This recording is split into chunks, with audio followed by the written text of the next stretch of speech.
What a crowd, you kidding? Now, I tell you, I come over here, you people, you helped me forget what I went through this afternoon, you know? Like that continuity, huh? Now, really, this afternoon, I'll tell you what happened. I went to join a health club, you know? They had a sign said, look better in 10 days or your money back. I gave the girl my check. She said, keep it, we're gonna mail it back anyway. I don't know, I tell you, I try to be a right guy. I never get a fair shake, you know? I was going to take a little vacation. I suppose some guy works in a travel agency. He told me I could spend 6 nights in Puerto Rico. No days, just 6 nights in Puerto Rico.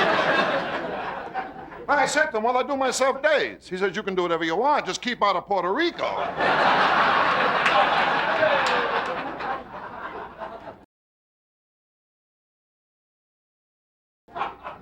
I tell you, I don't get no respect from anyone, you know? No respect at all. The one time I was drowning. I was yelling, help, help. And the lifeguard came over and said, all right, keep it down, keep it down. I don't know, I tell you, sometimes I think back, you know, I remember things when I was a kid, it was the same way. I got no respect. One time, my old man, he took me to a carnival. We went to see the freaks. The owner looked at me. He told my old man, get the kid out. He's distracting from the show. And the trouble with me is I'm too easygoing. I mean, I got a couple of kids. I'm nice to them. They got smart answers, too. Last time a kid had a birthday, I took him to Coney Island, you know. I asked him if he wanted to go to the crazy house. He told me to save my money. We'll be home soon. I tell you, I try to figure things out. I can't. I've been every psychiatrist in New York. My whole life is psychiatrist. But when I was a kid, 8 years old, and my parents, they sent me to a child psychiatrist. I went for a year and a half. The kid didn't help me at all. And sometimes I say to myself, what's going on? And lately, I'm so mixed up, I don't know what I'm doing anymore. I noticed last week my gums were shrinking. I went to see my dentist. He told me I'm brushing my teeth with preparation H.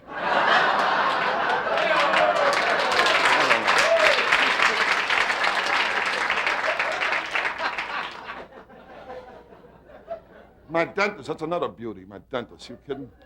It cost me $5,000, had all new teeth put in. Now he tells me I need braces.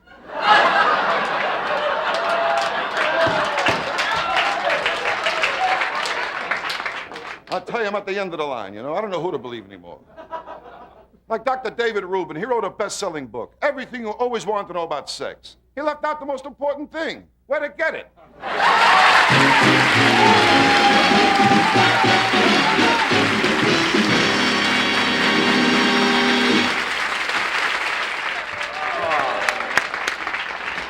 Great crowd, great crowd. Oh, one place you can relax over here, no kidding. You got communication going for you, that's the whole thing. Especially tonight. Tonight, great communication. That's you one of the funniest. are too much. I was silly mood tonight. I was backstage at the field, breaking up with the whole thing. What the heck? What? Give me the bird. Remember those old burlesque sketches? Yeah. That's one of the funniest lines I've heard you do in a long time. You do a lot of funny things, but about getting the new teeth and the dentist tells you need braces. That's a funny line. I thought of it right out there. Really? But that's a good line. Yeah, I know. It's a funny line. Tell me about the book, now that you're a big author. Oh, this is a very interesting book. I've been 4 years of research and doing it, a year and a half in editing. Can I read the thing on the back? I didn't see that. Oh, go right ahead, sure. It says, this book is ridiculous. This man is nuts. He's an idiot. He should never have written it. He deserves no respect. He ruined my life. I cook very good. He has no business to open a restaurant.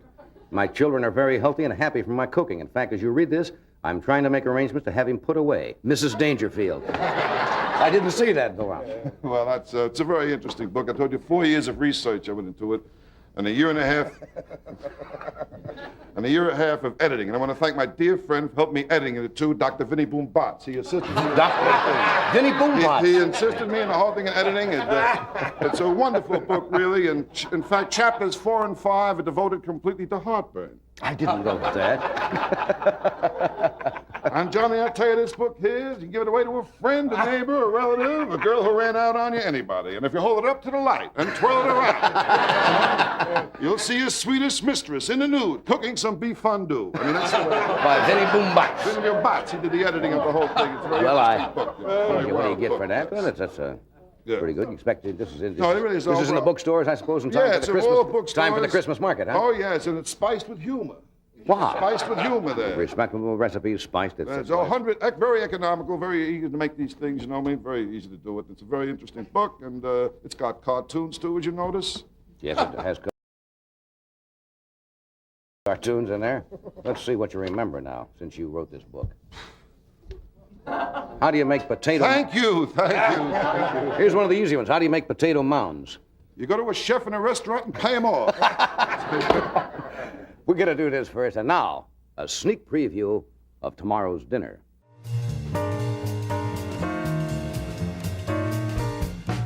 It's a special day for you, we found out. We didn't know it. You didn't tell us. But the staff found it out. This is your birthday.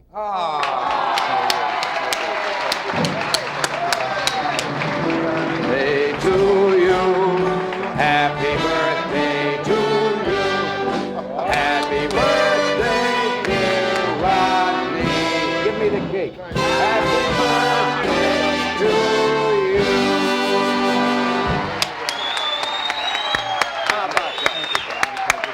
Okay, give him the cake. No, don't start. Give him the cake. There you are. Can I take this back? I got an anniversary of my place tomorrow night. You want Oh, thank you very much. That's really very, very kind. Forget the happy birthday, Roger. It was just that we had a good deal. That's very kind of you.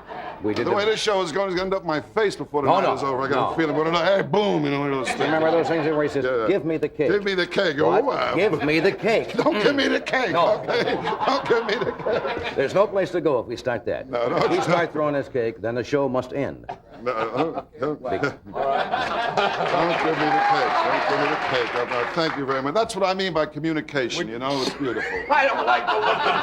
I don't like the look in his eye. You want to bring down a little bit. No, you wanted me to send this over I'm here? now be nervous for the whole show. I'm going to get the cake in my face. No, I wouldn't do that. I would never do that. Not with a candle in it, anyway. No, that's smart. That could be... That could be up your nose to Pittsburgh. No, I would never hit anybody with a cake unless you had prearranged on a sketch, because that is not fair. That's right. To throw a cake or do something like that to somebody. So I'll set it over here.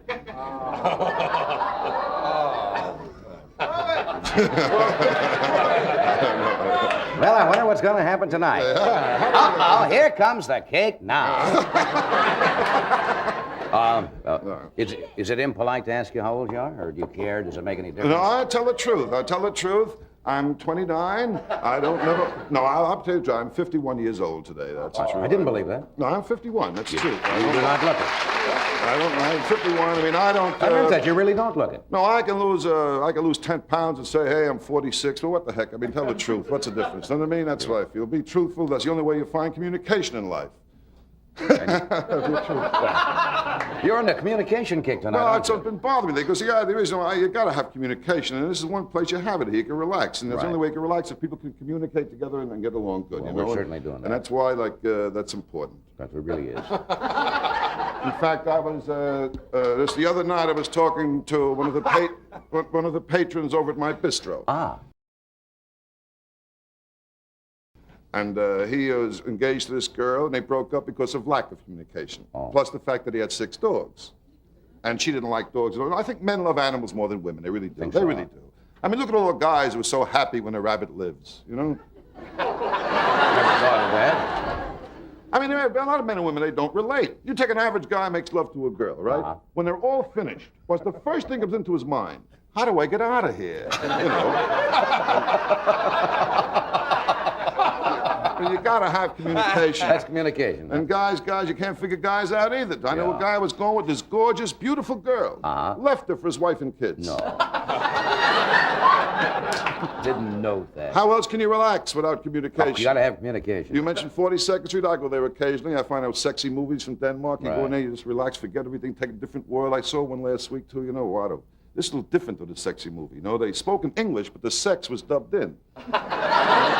That's an unusual experience. A very, very unusual experience. But that's communication. You gotta communicate. It is, definitely. As a matter of fact, I knew it was going to be a wild movie because when I walked in, a real sexy place, you know, a big naked blonde showed me to my seat. And I was so embarrassed. I told the guy, put on some clothes. You know? But I'm going to look for some communication. Right after New Year's Eve, I'm going over to Hawaii. I mentioned that at the Friars Club with you and that. I'm going to Hawaii right after New Year's Eve. New Year's Eve, who's to work my place? No. Belly dance. We're at Little Athens. Little Athens? Belly dancer. Anyone who comes to my place, don't get fresh with Little Athens. She calls her boyfriend Big Dominic. You know what that means. Only about this short, That's right? all fair. Put you right away, you know. And but I'm going to Hawaii, and as a matter of fact, I'm going to stay there at the Sheraton Waikiki hotel. That's what I say, Waikiki, you know. No, as a matter of fact, you're very big in Hawaii, you know. I didn't know that. I spoke to the Italian vice consulate who goes to Hawaii, and he's the Italian vice consul from Italy, and he's in Hawaii, Guido Salmaggi. I mentioned his Guido name to you. Salmaggi. Guido Salmaggi, and he sang at my club too, you know, and he did. And he's the Italian vice consul, he's watching. Can I just see in Hawaii, can I just say hello to 1 second? Hey, Guido, aloha!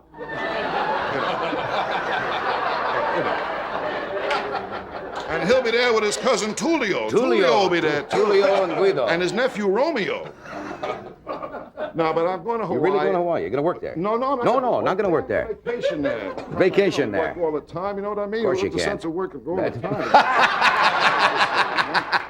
Sense of working all the time. I want a vacation there. You know, a lot of people go for all kinds of money for vacations. You know, I'm very simple. Are you? Just give me a beach, a pair of shorts, and a T-shirt with a woman